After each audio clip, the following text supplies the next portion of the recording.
What's going on, y'all? What's going on? Welcome in. It's your boy Jersey the King, and it's another episode of the Gridiron podcast show. We are on episode 35. Today, Gabe will not be able to join me today. He had to work, so it will just be me.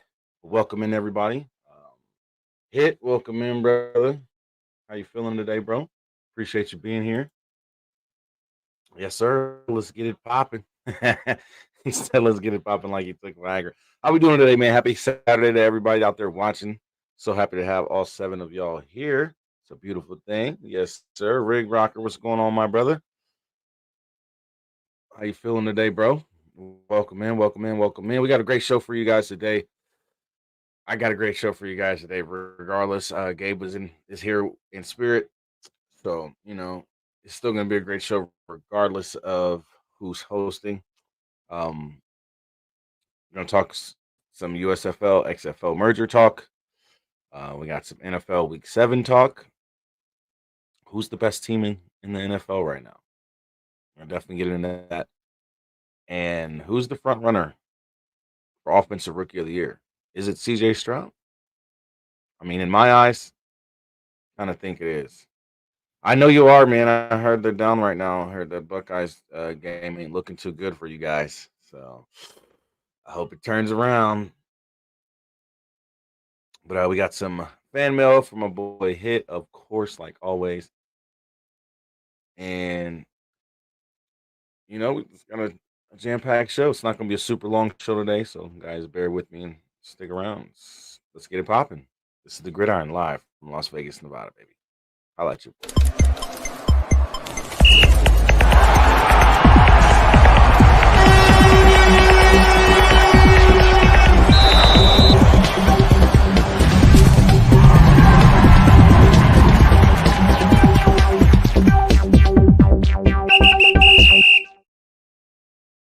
Oh, Rig, it's not looking good, brother. It's not looking good at all.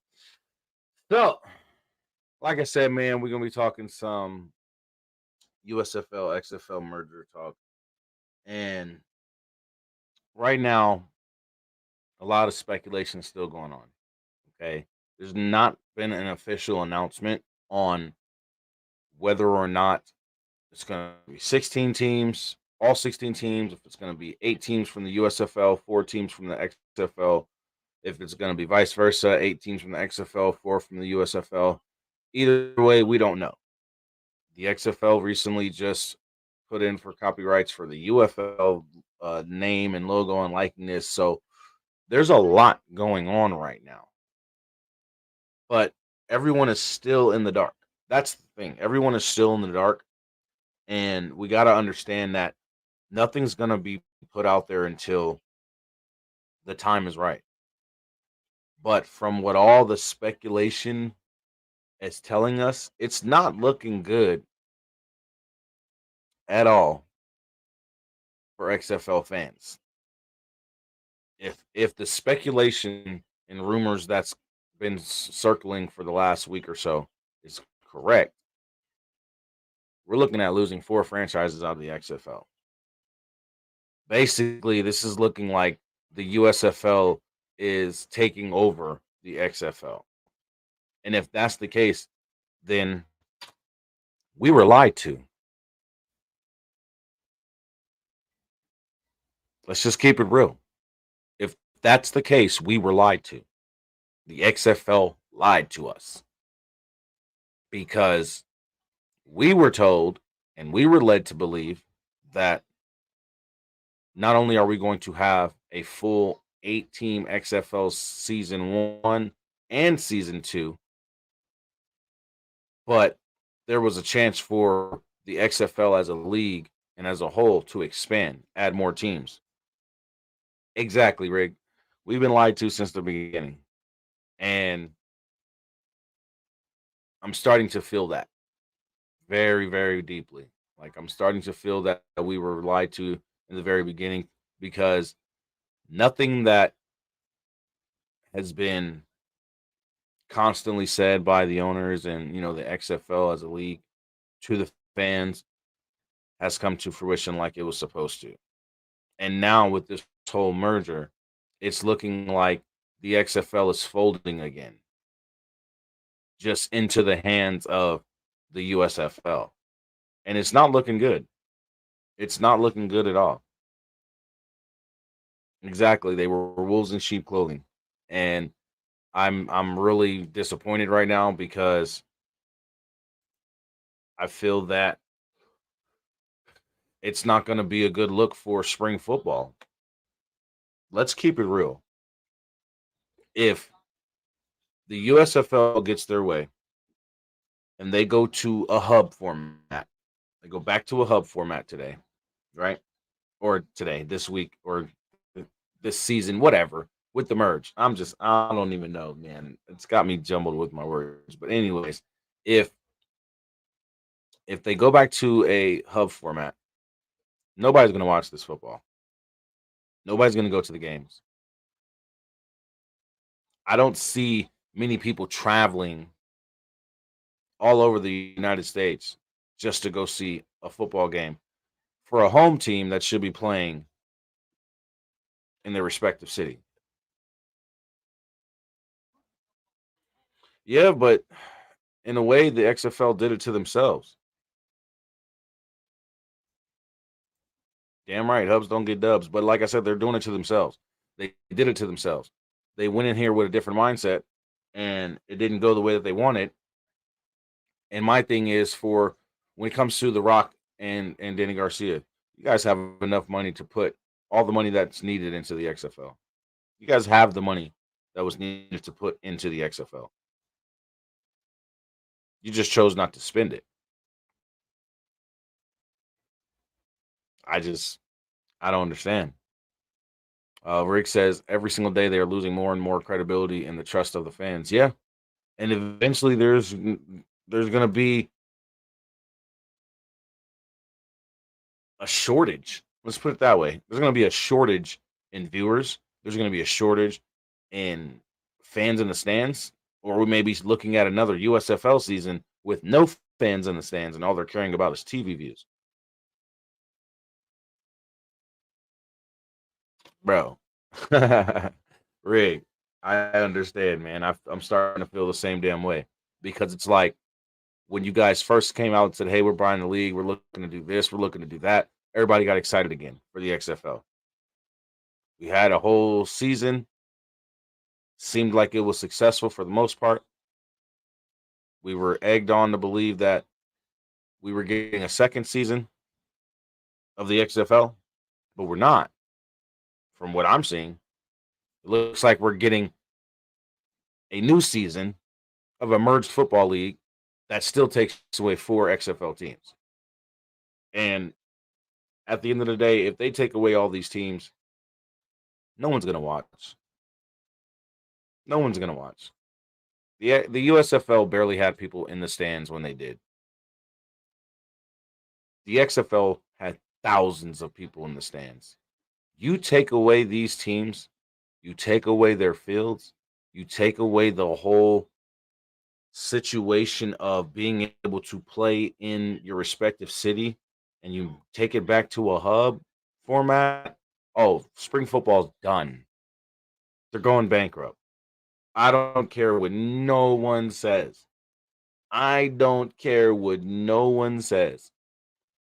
If the XFL and the USFL merge, they make it a 12-team league, and they go back to a hub format, no one's going to watch this shit.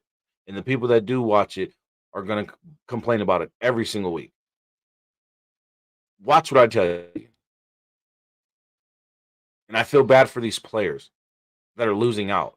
And all these signings that are going, or intent to signs that are coming out. It's like y'all are making us believe that our franchises are sticking around when we know more than likely they're not, because there's just too much speculation, too many rumors, too many. Listen, when I was growing up, my grandmother always taught me, if you walk like a duck, quack like a damn duck, damn it, it's a duck. If 5, 6, 7, 10 people saying the same damn thing, more than likely it's true. And with all these different insiders and people close to the leagues sitting here saying the same thing over and over and over again, and a lot of the things that they've been saying has been coming to fruition, why am I going to sit here and believe that it's not going to happen? Why are we to sit here and believe that it's not going to happen and spring football is going to go away permanently after this season? Because that's what I believe. I just don't. Rick says she came to me and my brother at the South Division Championship and thanked us and said, "Get ready for season 2." That was proven to be a big ass lie, and that's what it's proven. That's what it's coming to look like, bro. It's coming to look like that. All that was just a huge lie.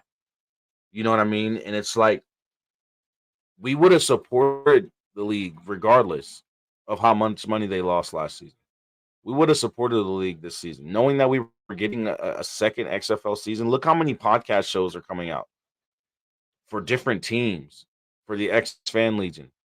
And now look, it's like we're doing all of this for what? For what?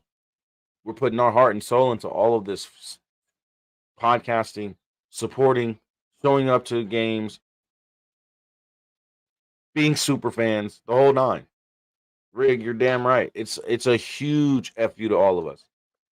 Because it's like, oh, well, we're worried about our money. I got millions of dollars. Millions. And you're telling me that you couldn't put enough money into this to make it work? Regardless of how much you had to spend, your return on investment would have been worth it.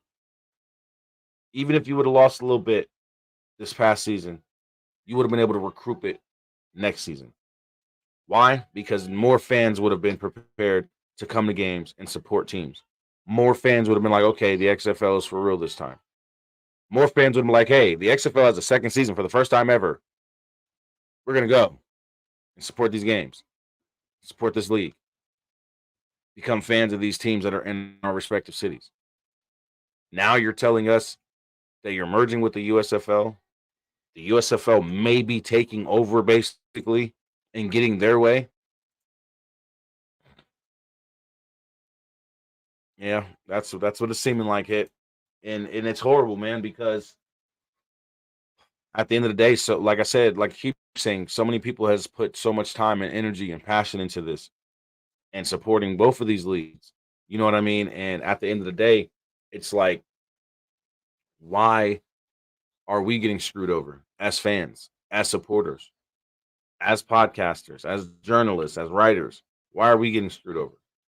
Because once this fails, if it does fail, if they're doing it the way the USFL wants to do it, and they turn it into the UFL, and it's the United Football League instead of the National Spring Football League or whatever the case, and the USFL gets their way, and it's 8 USFL teams and 4 XFL teams, and then we're looking at more than likely USFL rules and all that other crap, it's going to fail because they're going to go back to a hub system. And not only that, once they do that, oh, it's over. Rick says, my opinion is they did one season to build it up to sell for more money. Buy out, not a damn merger. Exactly. I feel like the USFL is buying out the XFL.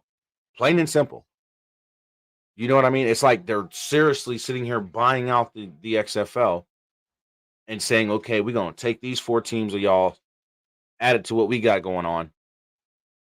Say we merge, but it's really the UFL or the USFL, just taking out the United States and just leaving it United Football League.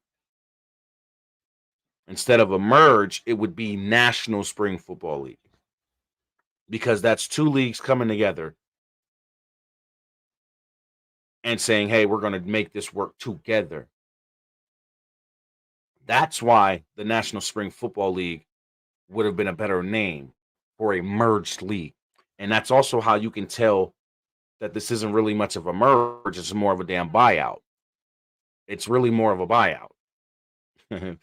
He said on some kingpin shit. Yeah, in a way, it's like It's like the USFL is Daryl Johnson and them are just saying, hey, we're going to do this our way because you guys came to us. And it sucks because the USFL wasn't as exciting as the XFL. The first 2 seasons of the USFL was nowhere near, to me, was nowhere near as much, had nowhere near as much excitement and was nowhere near as exciting to watch than the XFL. Just my personal opinion. I'm not being biased or anything like that because, there's a team out here in Vegas. I'm a New Jersey Generals fan. But at the end of the day, I just feel the XFL is a more exciting league to watch. Yeah, I feel that. Morning, Ma. Welcome in. How are you feeling this morning? I think Nini's watching too. um, I do, Rig. I do think that in a way, the Rock and Danny sold out, and I think a lot of it has to do with a culmination of things. The Rock's personal issues, everything he's got going on, losing deals and things like that, losing TV shows, things like that. Um, I mean, just so much, you know. Maybe Danny, Dwayne, and Jerry was like, "Hey, we put so much money into this," and Jerry Cardinale's like, "Hey, Redbird Capital is over here losing, not gaining anything. And this is what wasn't what we signed up for." Yada yada yada. You never know. You never know what it could be. Sorry, you never know what it could be. You never know what the real reason is. But I just think that, you know, at the end of the day, it's not looking good for XFL fans. You know what I mean? A lot of our teams look like they're going to be taken away, and it sucks, man. It sucks really, really bad. It does, and I'm just I'm so I don't even know how to really phrase it. I'm frustrated. I feel like I was sold a dream in a way, and now with a lot of us coming out with these different shows. Let's just say, for instance, these shows that are in the X Fan Legion, specifically the team based shows. You got to imagine these teams that may get taken away. Look at all the fans you're going to be losing. Look at all the shows like mine that you'll be losing. You know what I mean? Look at all the hard work that we have put in, and we're not making no money. We're not getting anything out of it, except maybe a press pass to the games and things like that. But I'm just saying, like, to better our career, come on now. But it's just disappointing, man. It really, really is. It's disappointing. And yeah, that's the thing. Like they sold us some false promises from the jump. And that's why I feel so bad for a lot of the players that are gonna be losing out on opportunities. You know what I mean? Because not all these players that end up not having a team are gonna make a team. And then they're gonna be sitting back at home, working a regular job, trying to find somewhere to play football, working their ass off to play football, to make it in the NFL, or even back in this newly merged spring league. I don't know, man. It's just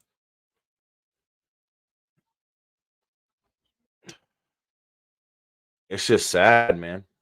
It really is because it's like, what was the point of making the merge even a big deal? Because it's not really a merge. Let's really look at it for what it is. It's not really a merge. If the USFL is getting their way with rules, the whole CBA thing, the union, whatever you want to call it, the whole the teams. Come on now, just because the XFL came to y'all, so what? So what? At the end of the day, what's going on, Denzel? Welcome in, brother.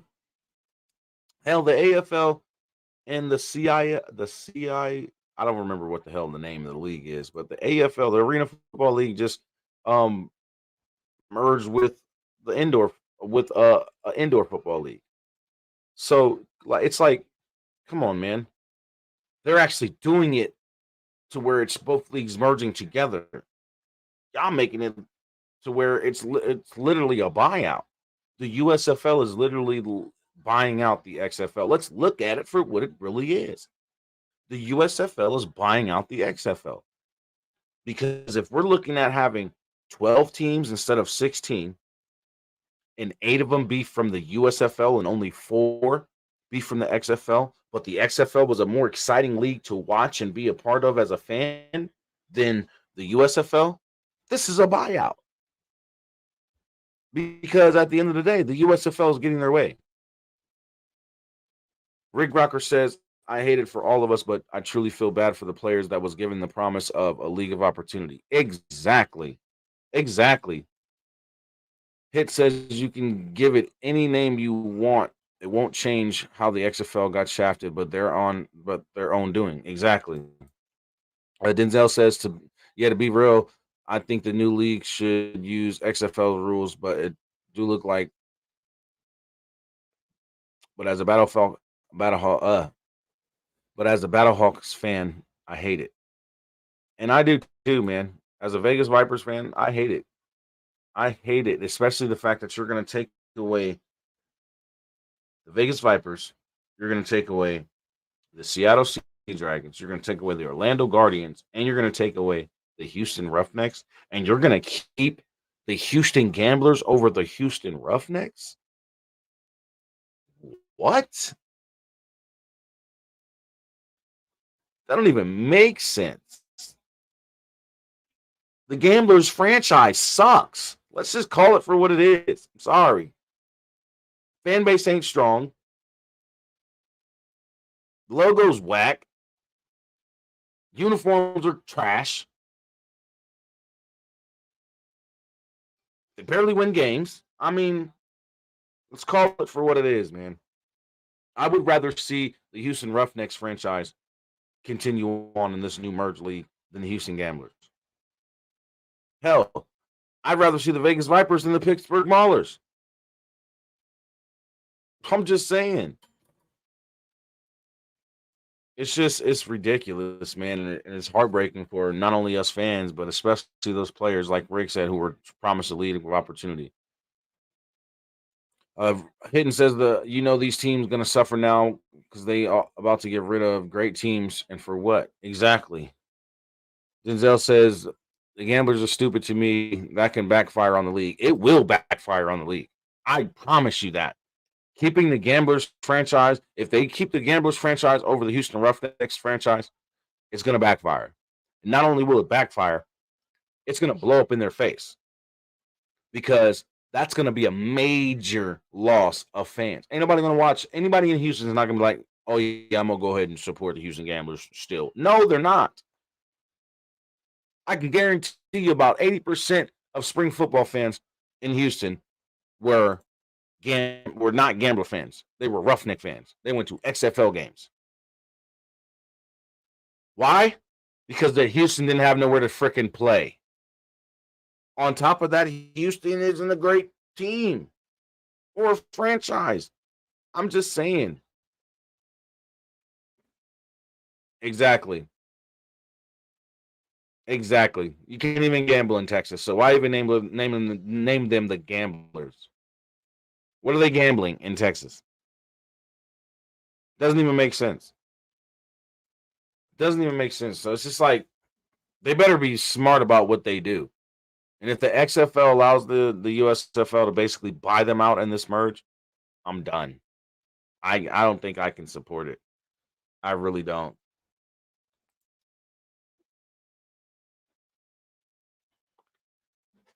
But that's the thing, they gotta make it to year 2.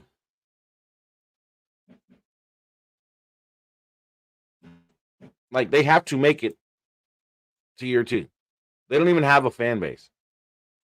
They don't. Exactly. These fans are about to go crazy.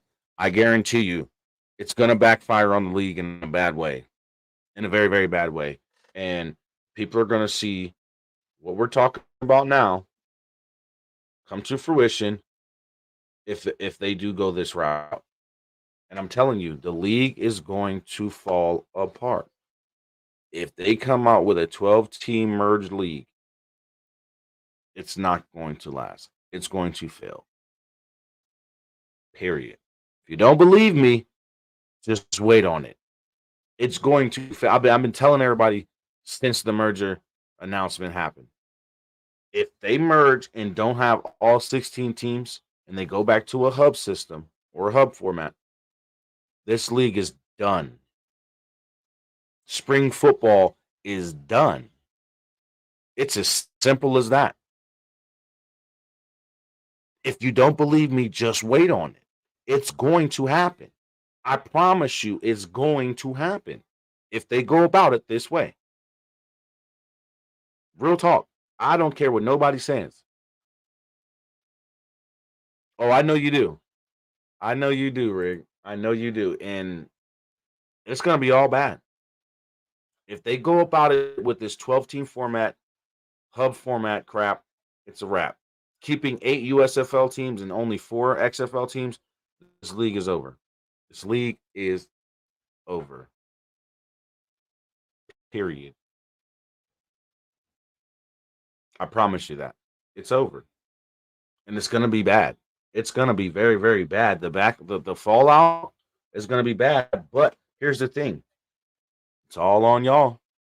You did it to yourselves because you had a fan base, a strong enough fan base. Regardless, they could have kept this franchise out here in Vegas. You signed a 5-year deal. What happened?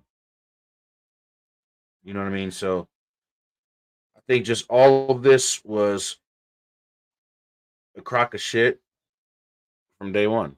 I really do believe that. It says if they go at it, if they go at this pace, you can kiss 2025 and so forth. Goodbye. It won't be worth it to keep it running at all. Rick says I'm not going to just tuck my tail and stay quiet. I'm not either. I'm going to definitely exclaim my discretions and really put it out there. I'm going to go crazy. Trust and believe. Like, are y'all really serious? You're going to not only take away 4 of the XFL franchises, but you're going to sit here and go about it in the way that you think we ain't going to see. So where it's really just the USFL really basically just adding teams to their league. Exactly, Denzel. That's how we're all feeling right now. Like this was the plot from day one. Get through season 1, merge with the XFL or with the USFL. I said it though. I said it a while ago. Nobody believed me. Everybody's like, "Oh, Jersey, you're tripping. You'll know what you're talking about. Fake news, fake news, fake news." And now look. Now look. Just saying. It's not looking good at all. And when I said, give it a year, after what I said, give it a year after the XFL comes back and has a season. I said, give it 1 year. And I was like, they'll be merging with the USFL. And everybody's like, no, you're tripping. That's not a merge ain't gonna happen for at least 3 to 5 years. All these people in these different Facebook groups telling me I don't know what I'm talking about. All these people in these different Facebook groups telling me I don't know what I'm talking about. A merge ain't gonna happen for at least 3 to 5 years. Now look at us a year later. A year later. Not even.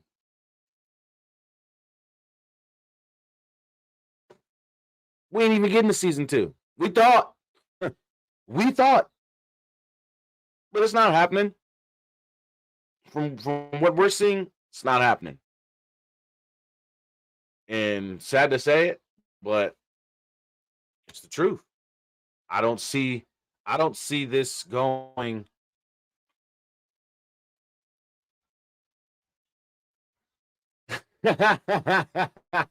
Hey, technically, I am kind of wrong. You know what I mean? Because they buying these boys out. You know what I mean? They ain't nothing united about this bullshit, and they buying them boys out. You damn right. It is messy.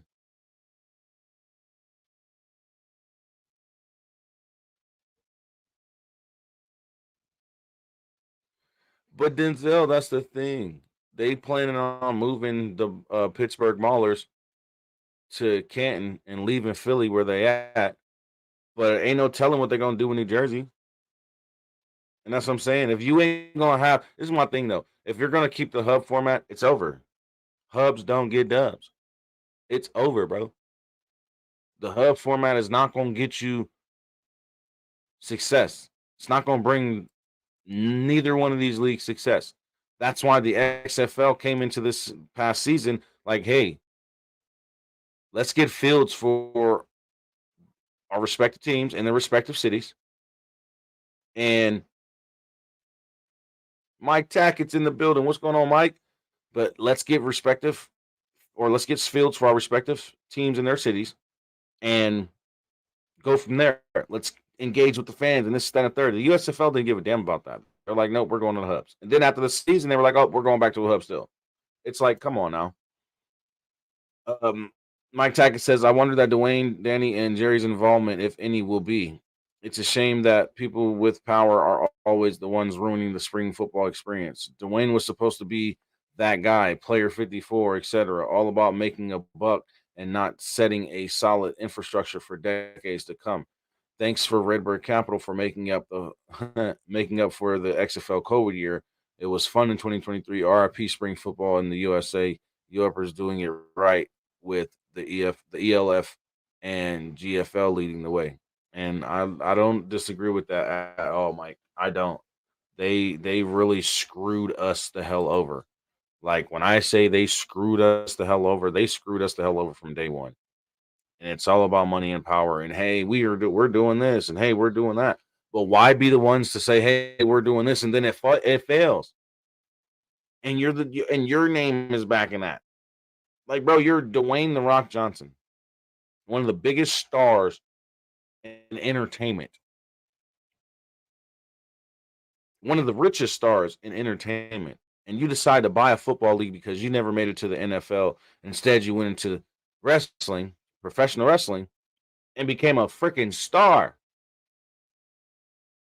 But now you want to buy a football league, and it's like you're doing it the same way Vince McMahon did, just in a different way to make it look like you know what you're doing. But you don't, because obviously shit ain't go right. So now we're sitting here like, oh, well, what's next for the XFL? Obviously, they're getting bought out. And it sucks, man. But I'm telling you guys this, if the UFL, whatever, the National Spring Football League, whatever they're going to be called, we go back to 12 teams, hub format, spring football is done in America. Like Mike Tackett said, rest in peace, spring football in the USA. Period. And that's all I'm gonna say about that. Because that's corny, man. That's corny. And I'm not feeling it. So we're gonna move on. But you guys know how I feel about it. I just think that it's gonna be ruined.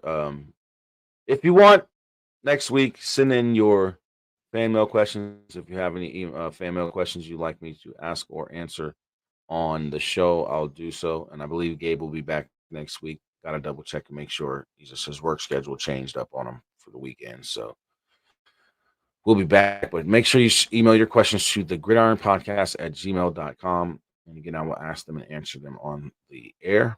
Also, we're going to be getting a phone number for the Gridiron Podcast show. So you guys will actually be able to call in live and actually talk with us on the show live. So and be able to join the discussion and things of that nature. So when that does happen, I'll let you guys know for sure. Hit says the fans are going to suffer and spring leagues are going to suffer. Yeah, for sure. Show this tequila and energy drinks down our throat and bail. Billy Ray, what's going on? Welcome in. honest question: did Danny or Dwayne invest any money into the XFL, or were they playing with house money via Redbird Capital? Well, from what I was explained, or from what I gathered, and a few insiders have explained to me, and just the speculations and rumors that have been around, supposedly The Rock and Danny both put up a portion of the money Redbird Capital as well. I guess they all went through. They I guess they divided it three ways, and whoever I guess whoever took care of the extras took care of the little extras or whatever. But I think it was split three ways.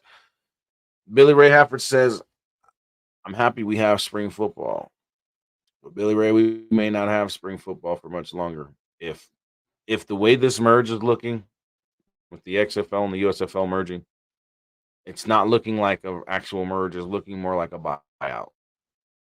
And with that, we're looking at possibly having only 12 teams, 8 of them being from the USFL, 4 of them being from the XFL, and then going back to hubs to where these teams, not like how the XFL just had it, where these teams were playing in their respective cities. That's not looking like it's going to happen. From all the rumors and speculation that's going on, and from sources and insiders, we're looking at 12 teams, and majority of them being USFL. If you guys notice, there hasn't been no more talk of the NSFL, National Spring Football League. Now we're seeing the UFL, the United Football League. You're going and getting the United Football League's name and liking this seriously. So we're gonna be called the United Football League instead of the United States Football League. You see why we're all looking at it as a buyout. It's not. We may not have spring football for much longer. Rig Rocker says, I believe it was $5 million from each of those two, from what I was told. That's what I'm saying. I believe it was two, and Redbird Capital put up the other $5 million because they bought. Listen, they bought the XFL for $15 million and then paid off the $30 million debt. Real talk. They paid off Oliver Luck and Vince McMahon's debt and bought the league for $15 million. Like, you bought a whole football league for $15 million. $5 million from each of y'all. Like, come on now. And you couldn't put enough money into it. Yeah, so what? You had to pay off a debt. You knew what you were getting into when you went to purchase it. So at the end of the day, you should have been prepared to have that debt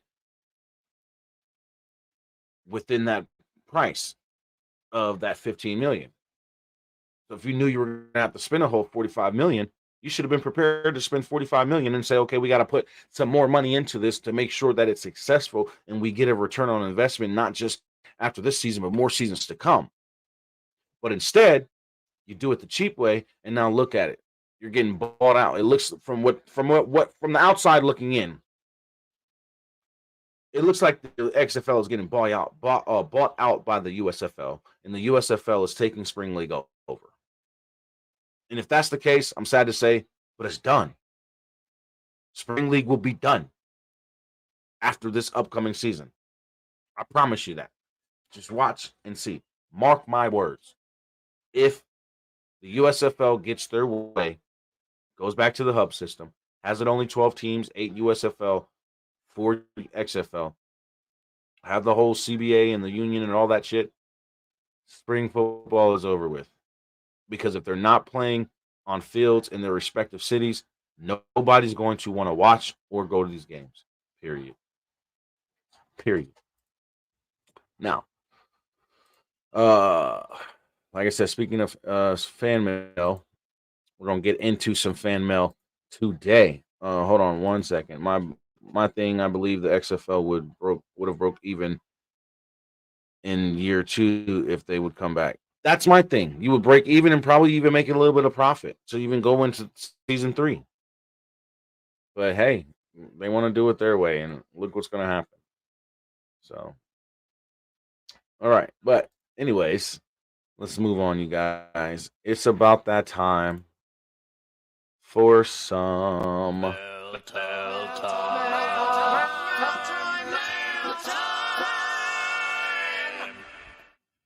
Yes, sir. We got some mail time coming from my boy Hit. Hit, I'm gonna save your last question for next week when Gabe comes back.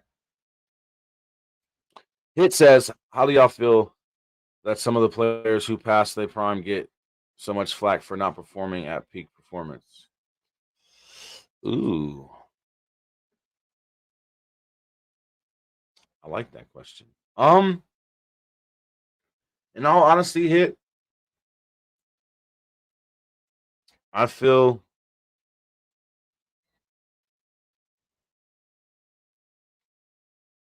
it's unnecessary.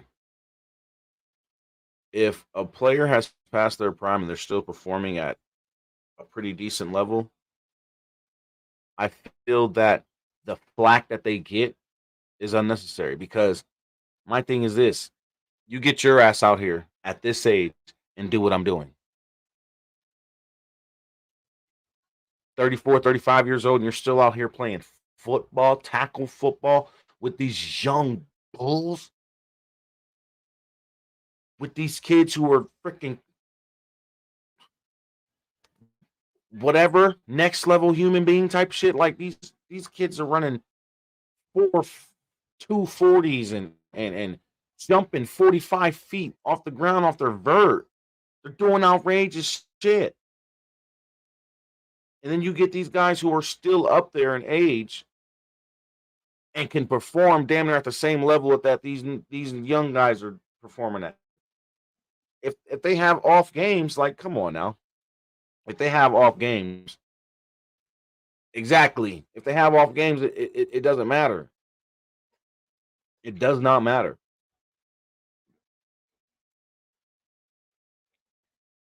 Exactly. Denzel said I play at 33. He's well into his prime. See, this gentleman right here is in his prime and still playing at a high level and still has a chance to go possibly to the NFL if he wants to. So at the end of the day, like I feel that these veteran players should get more respect for still being out there and playing at a high level with these young bulls who are coming out of college and blowing our minds with what they're able to do. Period. Like Rick says, old dogs can still teach the young dogs new tricks. Exactly. Exactly. And vice versa. You get what I'm saying? And vice versa. Because at the end of the day, if I know as an older man being in the league, whatever the case may be, and I'm in my prime or past my prime, and I'm still able to perform at a high level, if I know I can learn something from these young bulls, that's going to help me progress even at this age and still get a little better or make it feel like I'm back in my prime, why not? And the things that I know about this league and how the system works and this is that and the third and the politics and all that other bullshit, let me teach these young bulls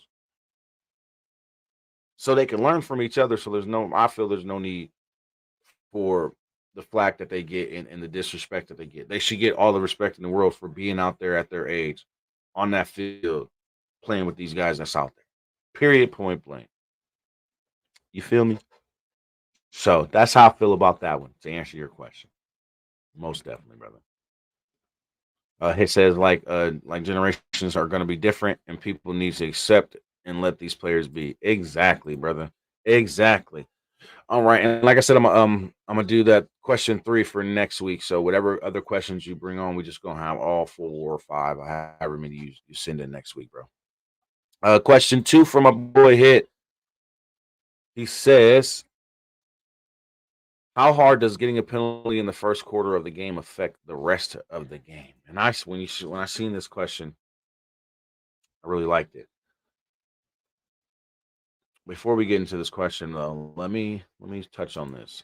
Mike Taka says, on a positive note, the ELF now has almost every original NFL Europe team in its league, as well as some of the Europe's best too.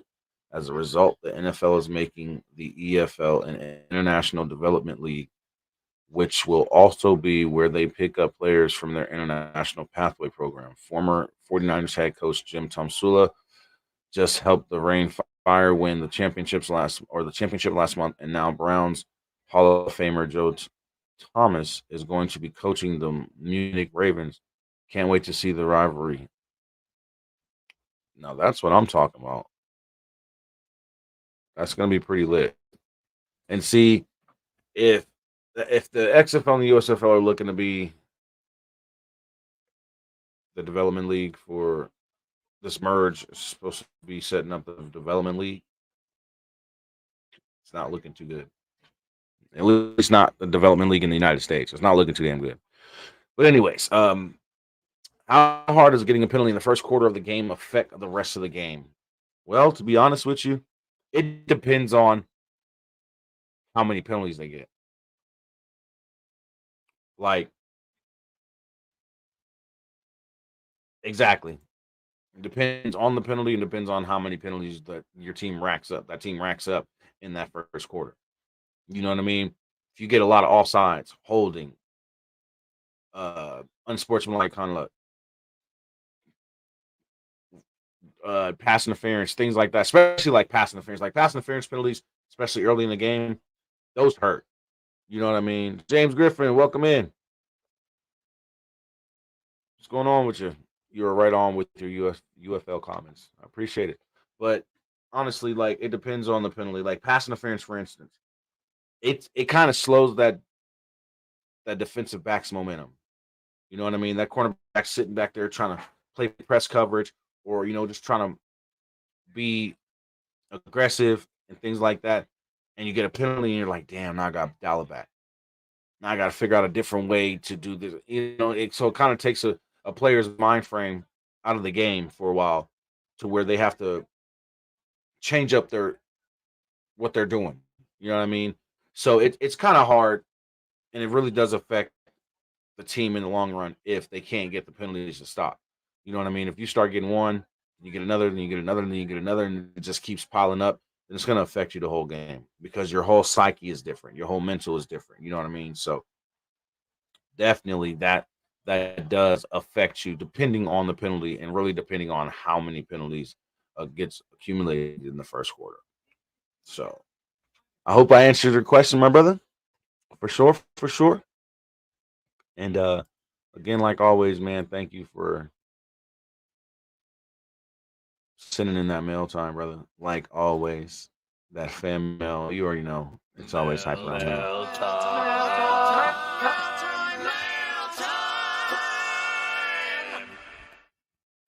I love it. I love it. Yes, sir. Yes, sir. Now, let's move on, y'all. Here's the question I've been wanting to ask all week. Are the Lions the best team in the NFL right now?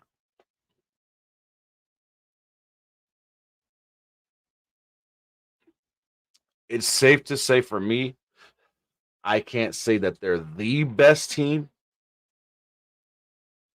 but I can say that they are one of the best. They are in the top 5 conversation for sure, possibly the top 3. Yeah, Rig. Not the best, but definitely in the mix. And my thing is with the Lions, like Jared Goff has just been playing phenomenal since week 9 of last season. He's been playing a hell of a fucking quarterback. He's been a hell of a quarterback. He's just been playing with a fire under him. He's being very, very game managing. He's being a leader, and he's looking like he can do a lot with this team, with the young talent that defense has, and the new offensive weapons he has. Come on, Amon St. Brown, that dude right there, boy. Well, as a Lions fan, I know you're going to be biased, of course. The defense is not only playing with a lot of confidence and passion, they have the talent, bro. I got to give them that. They ain't up there yet with the 49ers or dare I say my team, the Cowboys. But they're in that mix. Hell, the Cleveland Browns are the number one defense in the league, if you want to be technical. The Cleveland Browns are the number one defense in the league. 49ers has the scariest defense in the league. Well, one of them, because Dallas has a scary defense too. But ever since last season, these young bulls from Detroit have been making themselves known.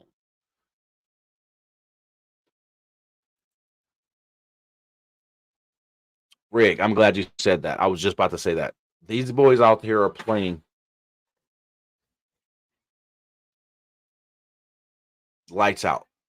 And when I say lights out, they're playing like you said, we can be on the field with any team and compete and possibly beat your ass. You know what I mean? And that's how the Lions are going into every game this season, it seems like.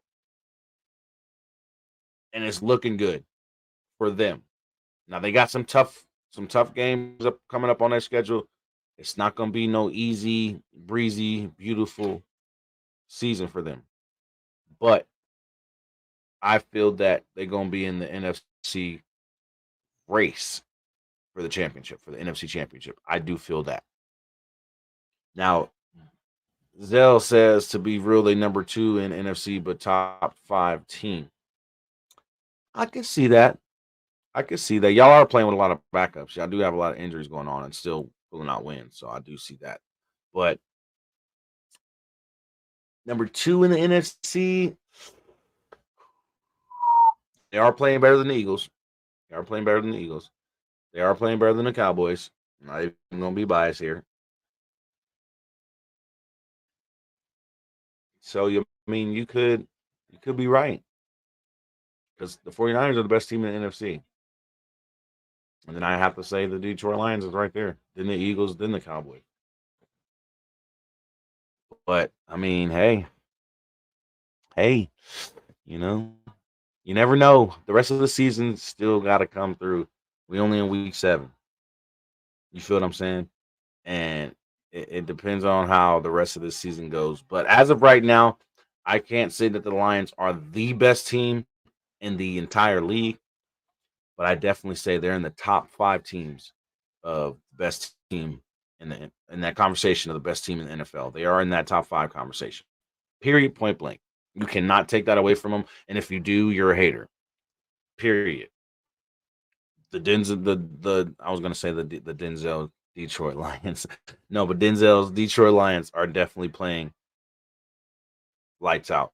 Yeah, they only beat y'all last year by 3, and y'all had a horrible defense. So now that y'all got a defense, and the Eagles ain't been playing that damn well this season, bruh, I feel the Eagles can lose to a lot of teams out there. The Eagles aren't the same team as they were last year. You see, they just went and traded for, or they just went and picked up Julio Jones.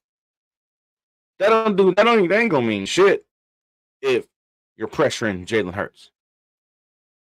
As everybody can tell, he's 3-7 when he's pressured. So pressure him. You pressure Jalen Hurts, he can't do nothing.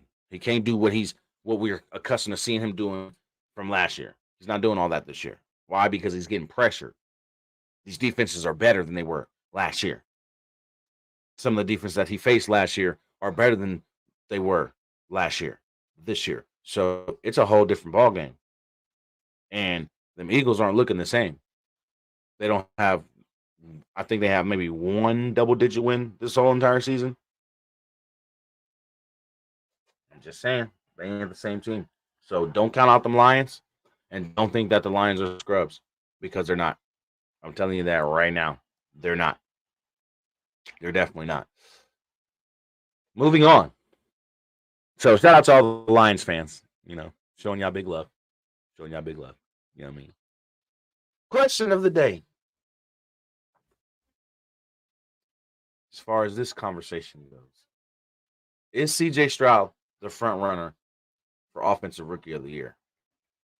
And in my opinion, y'all,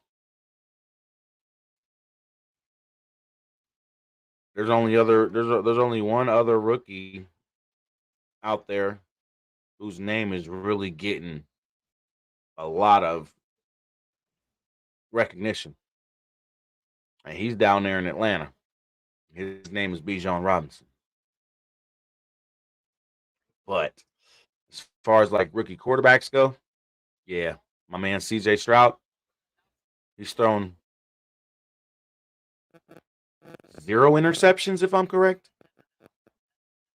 0. And the Texans are, I believe, over 500, if I'm not mistaken. The Houston Texans, they have a bye this week. I know that for sure. But if I'm not mistaken, the Texans are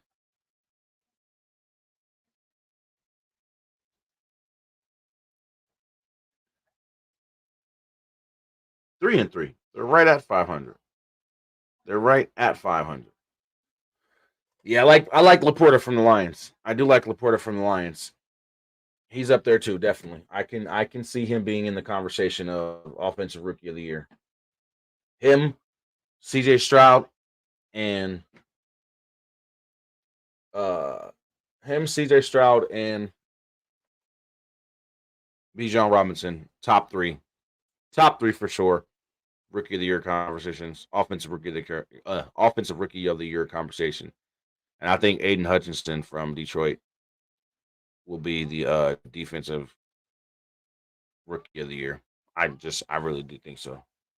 But next week, guys, I want you guys to give me your top 5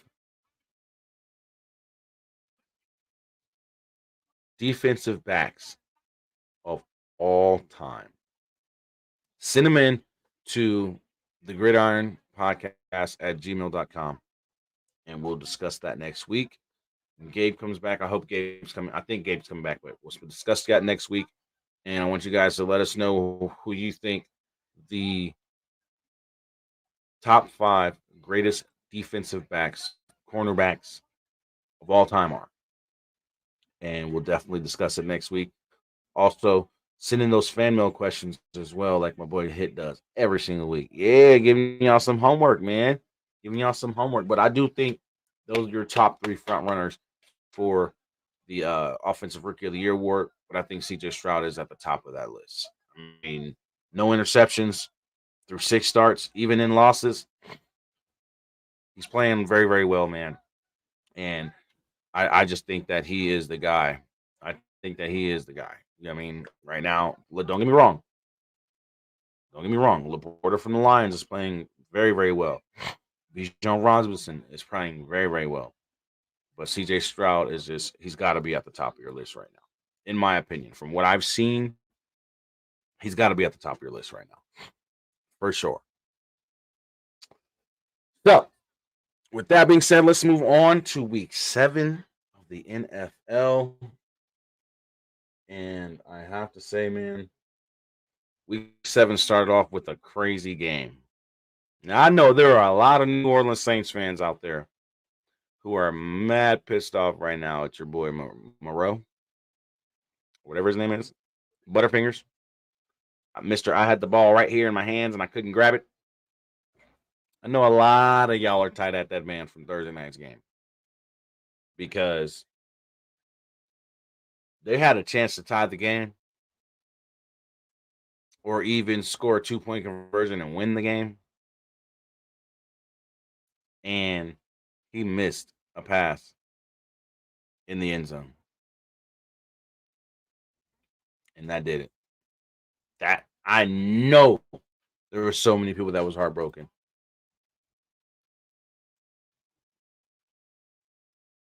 Oh yeah, he did have a pick. You're right. I'm sorry. Guys. CJ Stroud did throw a pick last season, but come on now. 192 passes before his first pick. 192 passes into his rookie season in the NFL.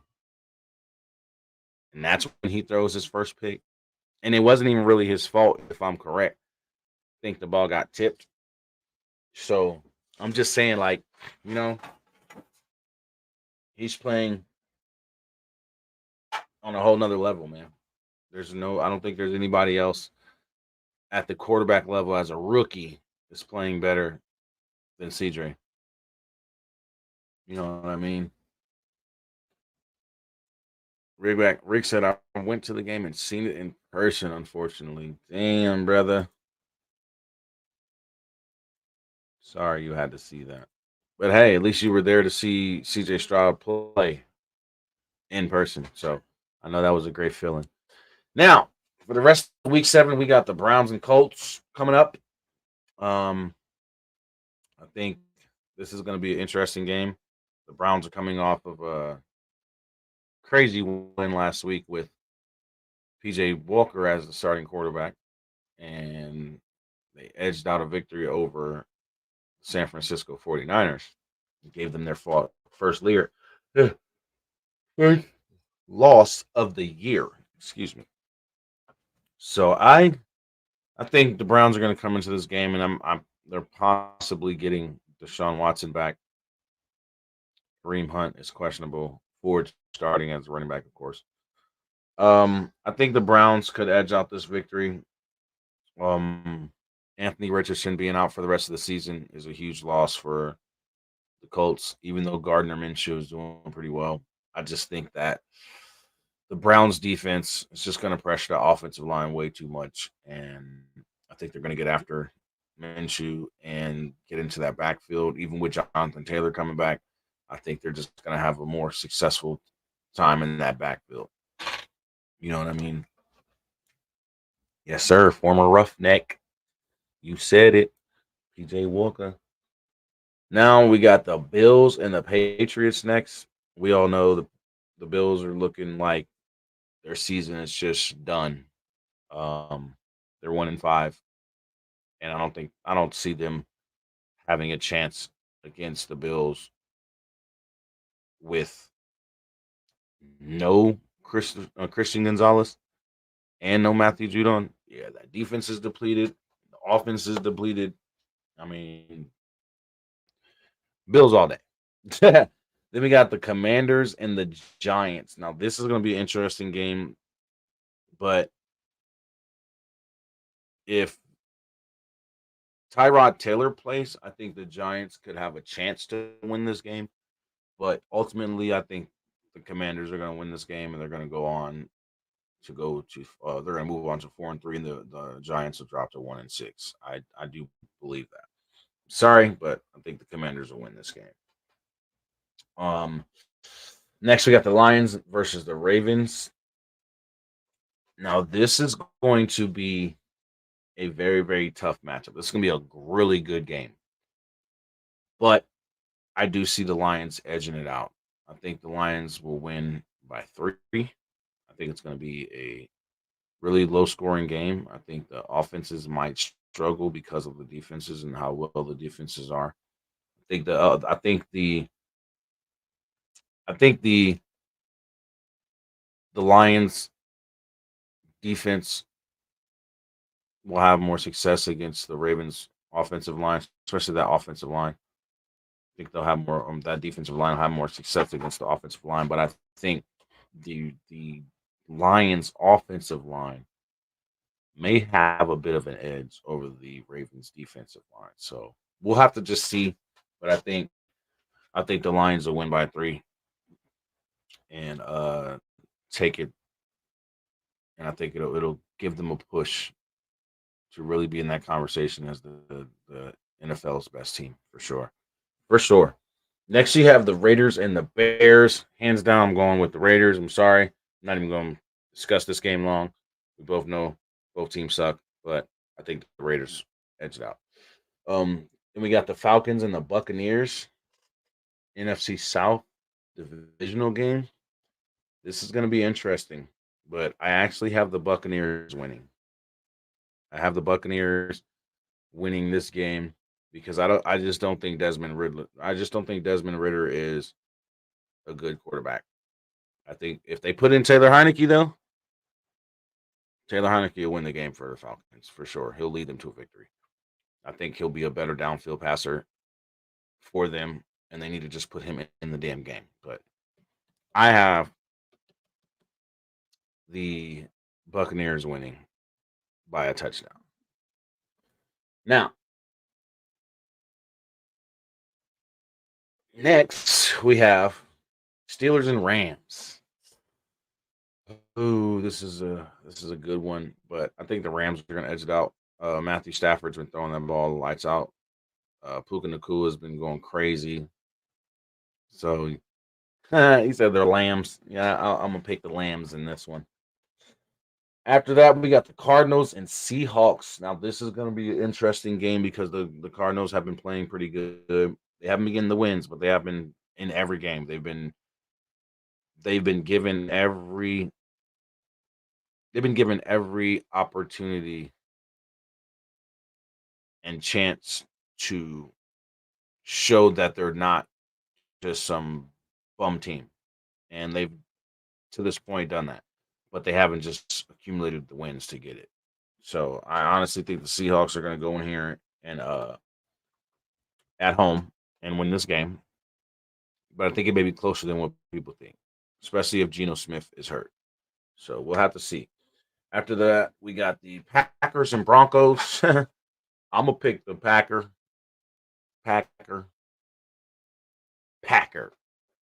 Jordan Love over that boy Russ. He should just give it up. He should give it up. Go sit his ass down somewhere. I think he's done. But Russell Wilson is not going to lead the Denver Broncos anywhere. Sorry to say it, but he's not. You got the Cards by 3. He said the Donkeys will beat the Pukers. Calls them the Donkeys and the Packers instead of the Broncos and the Packers. That's hilarious. But no, I really think the Packers are actually edge it out, man. I think the Packers will actually win. I mean, Jordan Love is playing better than Russell Wilson still. So I mean, I don't know. I just think the Packers will win that one. We got the Chargers and the Chiefs. This is gonna be an interesting game. The Chiefs offense hasn't looked as explosive or as dynamic as it has in recent years. But I do pick KFC to win. But I think it's going to be closer than people expect. But I have KFC winning this for sure. Yes, I call them Kentucky Fried Chicken or Kansas Fried Chicken. So yeah, I think KFC will actually. I, I think KFC will win the game, y'all. That's why KFC Swifts. Yeah, I think KFC wins the game. Now, next is the matchup of the week, in my opinion. The Eagles and the Dolphins. Sunday Night Football. And this game, we got 2 5-1 teams taking on each other. We got 2 former teammates in Jalen Hurts and Tua Tagovailoa. Jalen Hurts was taken out of the national championship game and replaced by Tua Tagovailoa, and Tua went on to win the national championship game. I think this is the first time they've played each other since being in the NFL together. And I think, honestly, the Dolphins are going to go off. I think Tyreek Hill is going to have a huge game. He's already on pace for 2,300 yards this season in receiving, which would be a record. But I just think Tua and that offense goes off on a not so explosive Eagles defense like they were last year.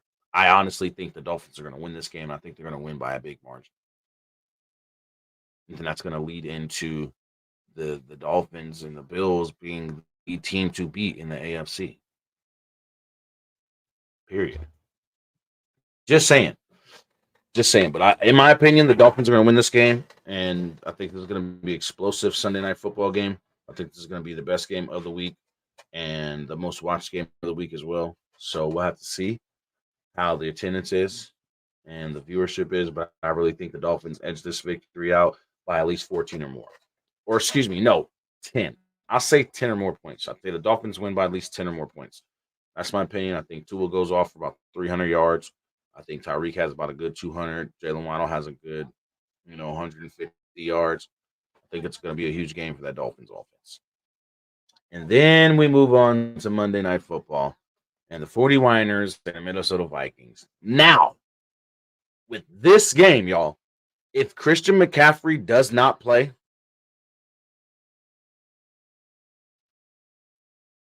Deebo Samuel does not play, this is going to be a different looking 49ers offense. If you guys noticed last week against the Browns, it was hard for Brock Purdy to get the ball to Brandon Ayuk or even George Kittle when Christian McCaffrey and Deebo were no longer in the game. He struggled. He threw an interception as well and all that. So, from what I've been trying to tell everybody who says, oh, Brock Purdy is an elite quarterback, blah, blah, blah, blah, blah. No, the hell he ain't. Because look what happened. You took two of his most dangerous weapons away, and he was lost in the sauce.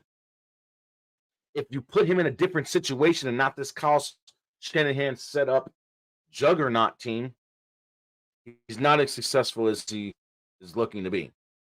He's not in that elite conversation because he shouldn't even be in the elite conversation at all. What elite shit has he done? You can hand the ball off to C-Mac and he takes it for 50, 60 yards.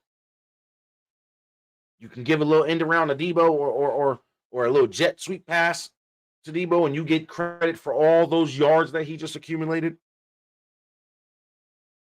I really think that yards after a catch should only be a stat for wide receivers. Oh, she's not here right now. She agrees, though. She sees exactly what I'm saying. I've showed her, and she's seen it herself, and she agrees. Brock Purdy is not an elite quarterback. He's a good quarterback, but he's not elite.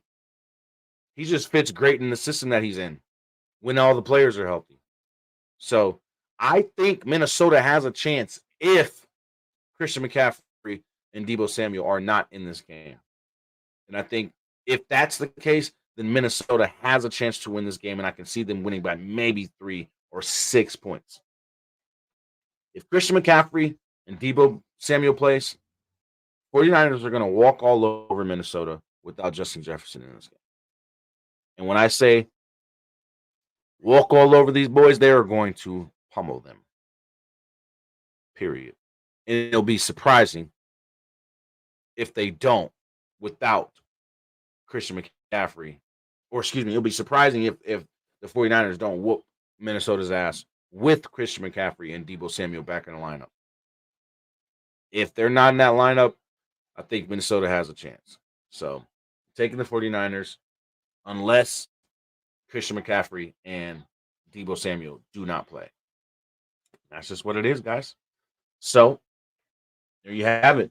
49ers, Dolphins, Chiefs, the Pack, Seattle, the Lambs, the Bucks, the Raiders, the Lions, the Commanders, the Bills, and the Browns are my picks for this week. And we'll see how it goes. I'll keep you guys updated for next week, and we'll go from there. But that's it for the show today, guys. I want to thank all of you who tuned in. There was a whole bunch of you guys here today, even though not everybody spoke. But everybody that showed up, Denzel, Rig Rocker, Hit, Mike Tackett, Billy Ray, my boy. What's going on? Rasta. How you feeling today, bro? Thank you for pulling in. I appreciate you, bro. Who else slid in today? My mama, Miss Nicole Jones. Everybody who showed up and showed some love and showed out today, man. I really appreciate the hell out of you guys. And I thank you guys for, always showing out like y'all do, man. And like I said, next week, I want you guys to let me know who you feel are the top 5 defensive backs in NFL history of all time and email them right here to the Gridiron Podcast at gmail.com. Email them right there to the Gridiron Podcast at gmail.com and we will get that popping. All right, Denzel, you have a great day, man. Enjoy your practice. I hope practice goes well for you. And I can't wait to see your name on an NFL roster sometime in the future, man, for sure. Definitely be rooting for you. But yes, next week, send those fan mail questions in to the Gridiron Podcast at gmail.com. Also, send in your top 5 defensive backs of all time from the NFL. Let me know who it is. We'll talk about it next week. Again, hopefully Gabe will be back next week. If you aren't already, follow me on Facebook, Oroty Gamers Podcast, as well as Jersey the King. Follow the Gridiron on Spotify. You can catch every episode in audio only form. Well, actually, it's not even audio only form, it's video form on Spotify. So make sure you go and check out Spotify. You can catch my TikTok at the Gridiron Podcast as well. Go subscribe to the Gridiron YouTube channel at the Gridiron Podcast on YouTube. And for all my gamers out there, myself and my boy GV Addis have recently made a roleplay server, GTA 5 roleplay server called the Chaos City. So come get whitelisted. Come join our Discord. If you need any information, just send me a message, whether it be on Facebook, whether it be on Twitter, or if you have me on Discord in another Discord server and you want to join, let me know. But we got a dope city, man. I would love for you guys to come and check it out. Come get live, show some love in here, man, and come have some fun with us. But again, I want to thank you guys all for being here and showing your love that you do all the damn time. It's a blessing for sure, man. I really, really am thankful for all of you guys who constantly support me every week. And next week, like I said, we'll be back. And it's going to be popping, man. Don't forget, no matter what, my boy Rig Rucker says, no matter what, the Houston Roughnecks and the super fans of the Houston Roughnecks are still, as well as the X-Fan Legion, we are still doing our January 13th event in Houston for the women's shelter. So make sure you guys get ready to support. If you need any more details, hit up Rig Rocker on Facebook and now Twitter. And Rig, I think I gotta follow you on my other channels on Twitter, at the Fangang Nation Show and either the Gridiron or my personal page. But one of the, I still gotta follow you on all my channels. So follow me so I can follow you back. And hit, as always, man. Thank you for always showing love with the fan mail questions, bro. I greatly appreciate it. You guys can go follow Rig Rocker on Twitter at Rocker Rig. Make sure you guys go check him out, show him some love. He's the orphan Rig Rocker of the Houston Roughnecks. So sad, man. So sad. Also, guys, please go follow my co-host, Double G Gabe Garcia. He does Gridiron Nation podcast on Tuesdays in the evening now since the season has started. So make sure you guys go and follow him on social media so you can keep up to date for the time of the show, when he's going live, and when he's doing audio only as well. And you can email your fan mail questions to him at Gridiron Nation Podcast at Gmail. That's Gridiron Nation Podcast at Gmail.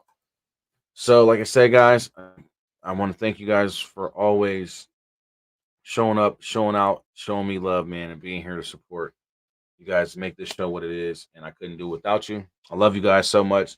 Until next Saturday,